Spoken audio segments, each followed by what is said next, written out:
Aano kung ang sikreto sa mas malinaw na isip, mas mataas na energy, at mas masiglang katawan ay hindi nakikita sa mamahaling supplements kundi sa simpleng tasa ng kape na hawak mo tuwing umaga. Alam nating lahat na ang kape ay matagal nang kasama ng bawat Pilipino, pampagising, pampatibay ng usapan kasama ang pandesal. Pero para sa mga senior, may tatlong espesyal na timpla na hindi lang nagbibigay ng gising kundi may scientific backing para sa long-term brain health, heart protection at overall vitality. Mga uri ng kape na suportado ng research journals, hindi expensive supplements, hindi complicated treatments. Una, purong Arabica medium roast, ang tahimik na lakas. Si Mang Eduardo, 72 taong gulang, dating bus driver sa probinsya ng Bataan. Matagal siyang umasa sa instant coffee. 3 o 4 na 3-in-1 kada araw para manatiling gising sa mahaba niyang biyahe. Pero nitong nakarang taon, napansin niyang madalas siyang magpalpitation. Sumasakit ang ulo sa tanghali, at minsan ay nahihilo pa. Nang pumunta siya sa doktor para sa regular check-up, nalaman niyang mataas na ang blood pressure niya. Ang rekomendasyon ng doktor, iwasan ang instant coffee na puno ng refined sugar at artificial creamer.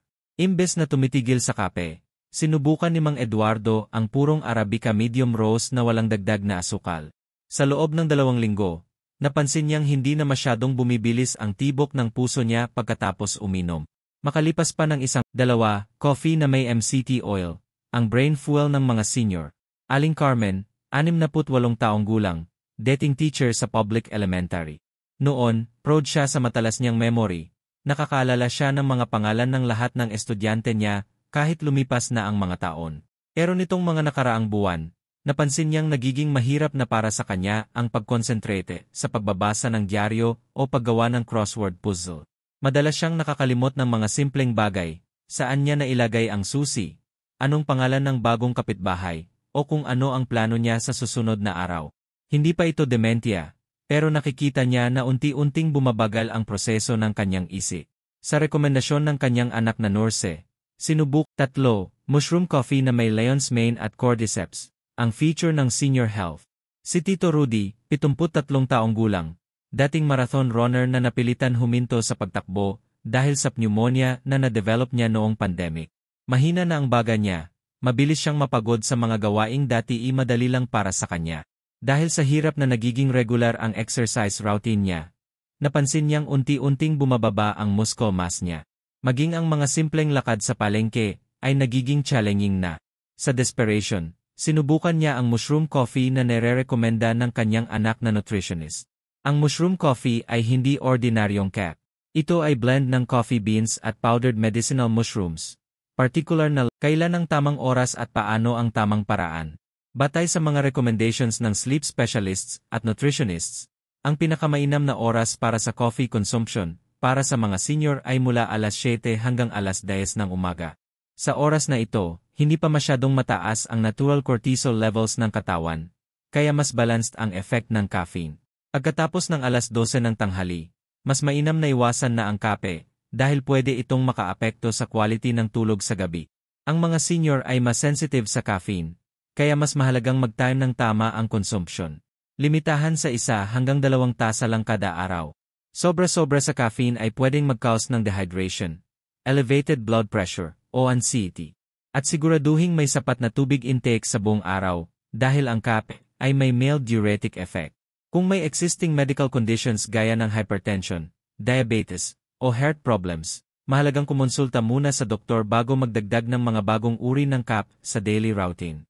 Ang bawat katawan ay naiiba, kaya ang individual assessment ay importante. Para sa mga may acid reflux o sensitive stomach, mas mainam na uminom ng kape kasama ng pagkain o pagkatapos kumain. Huwag sa empty stomach dahil pwedeng mag-cause ng irritation. Mga palala at safety tips. Hindi lahat ng commercial na mushroom coffee ay pantay ang quality. Siguraduhing organic at third-party tested ang bibilhing brand. Kung may allergy sa mushrooms, obvious na dapat iwasan ang mushroom coffee. Para sa MCT oil, magsimula sa maliit na amount at tingnan kung paano ang reaction ng katawan. May mga taong sensitive sa coconut-derived products. Sa purong Arabica, piliin ang freshly roasted kung possible. Ang mga pre-ground coffee na matagal nang nakastock ay nawala na ang karamihan sa antioxidants. At higit sa lahat, ang consistency ang sikreto. Hindi sapat na uminom ng special coffee once in a while. Para makamit ang mga health benefits na nabanggit, kailangan ng regular intake for several weeks to months.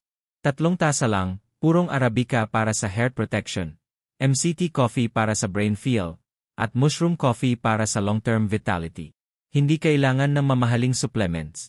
Hindi kailangan ng complicated health regimens.